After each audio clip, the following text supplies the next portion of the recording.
I bid you welcome. I welcome you to my house. Welcome to my house. Welcome to my home.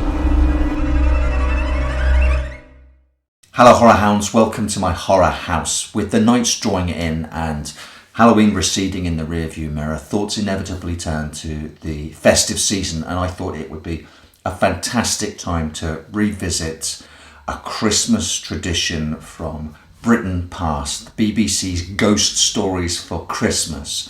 These would be episodes that were broadcast late at night annually from 1971 to I think 1978. They've had a couple of revivals since then, but on the whole, adaptations of the ghost stories of M.R. James. Each Monday I'm going to talk about a couple of episodes. Very non-spoilery. I'm hardly going to go into the plot at all because most, if not all of them, are available here on YouTube. So wherever possible, I'm going to link to where you can see them in the description field below. First off is an episode called The Stalls of Barchester, which was first broadcast at 11 p.m. on the 24th of December 1971. While cataloguing the library of Barchester Cathedral, a scholar is shown a box containing the 50-year-old diary of the Archdeacon of Barchester Cathedral. Cataloguing a scholarly library. Does it get more Jamesian than that? The diary reveals a tale of murder and subsequent haunting. Dr. Haynes kills his aged predecessor so that he can become the Archdeacon of the diocese. The man who held the position before him just out of sheer rudeness refused to die. There's a hilarious montage towards the start of them celebrating his 90th birthday, his 92nd birthday, and Haynes getting increasingly frustrated and stuck in his current role. After the murder, he seems to become haunted or cursed in a very Jamesian way. It's a 45-minute episode, and the one from a year later is around 50 minutes.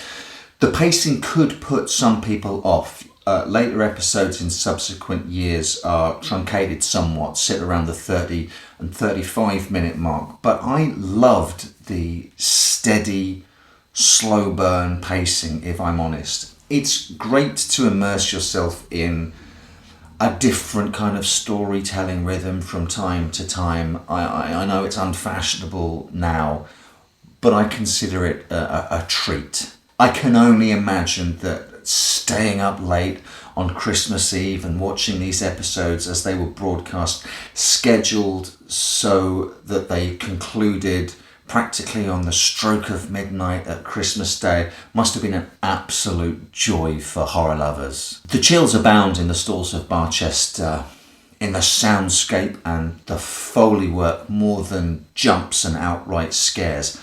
There's plenty of candlelight and dark corridors and creaking floorboards, shadows and whispers, while the haunting of Dr. Haynes is ratcheted up and up each night. There are also some very effective moments of absolute silence, which I love as well, and watching it back, an awful lot of this may seem old-fashioned, but I was thinking some of these tools and tricks, I wish modern storytellers would employ them now because they're so effective.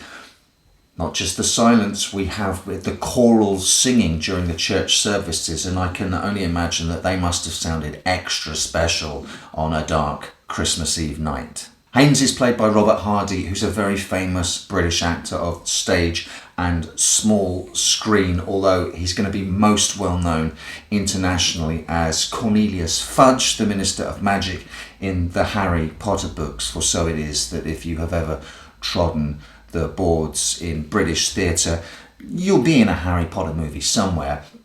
He plays the growing murderous impulse and later the tension, fear and paranoia with an understated and self-contained performance, which is absolutely perfect for a man who is insistent on keeping control and not letting this inexplicable stuff around him rattle him. But the more he tries to keep it in and tamp it down and demand that the rational is true and the irrational is false are clearly the worse it gets for him. And you know what? It weirdly reminded me of an episode of Columbo.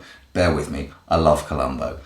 We're introduced to our guest star, then we see the murder, and then over the remainder of the episode, the villain is slowly undone and brought to a kind of justice. The Stalls of Barchester was filmed entirely on location at Norwich Cathedral, and the phenomenal locations that they find really helps to sell the whole story. It's a great way to kick off at the annual season of Ghost Stories for Christmas, and no wonder it carried on as a traditional annual thing if this is the strong start we get off to.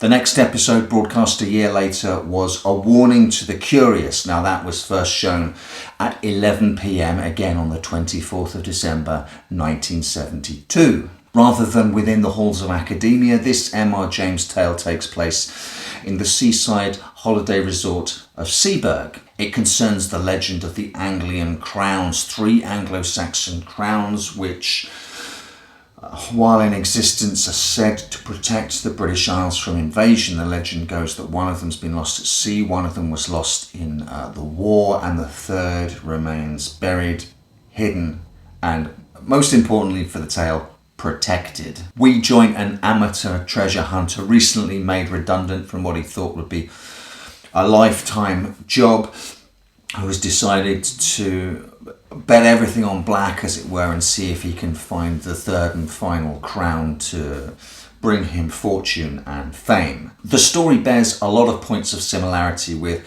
M.R. James's perhaps more better known Whistle and I'll Come to You, and the atmosphere is key in this episode.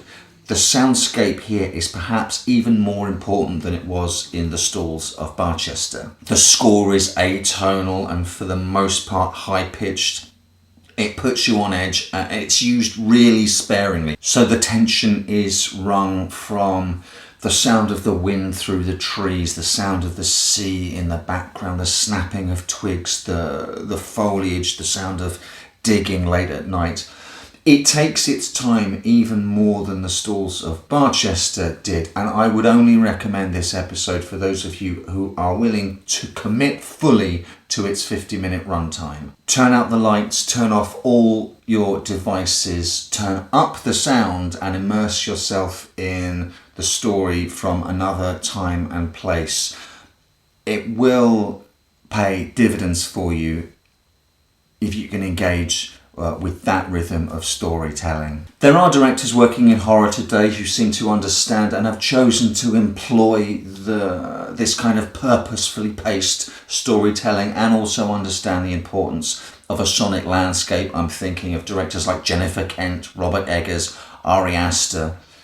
The nighttime digging scene where our protagonist is digging for the treasure is phenomenally tense, and then once he finds it, there is a chasing entity which bears a lot of the same hallmarks to the chasing entity in M.R. James's Whistle and I'll Come to You, that reaches through the decades to inform something like It Follows. So all in all, the first 2 episodes very strong and will reward the patient.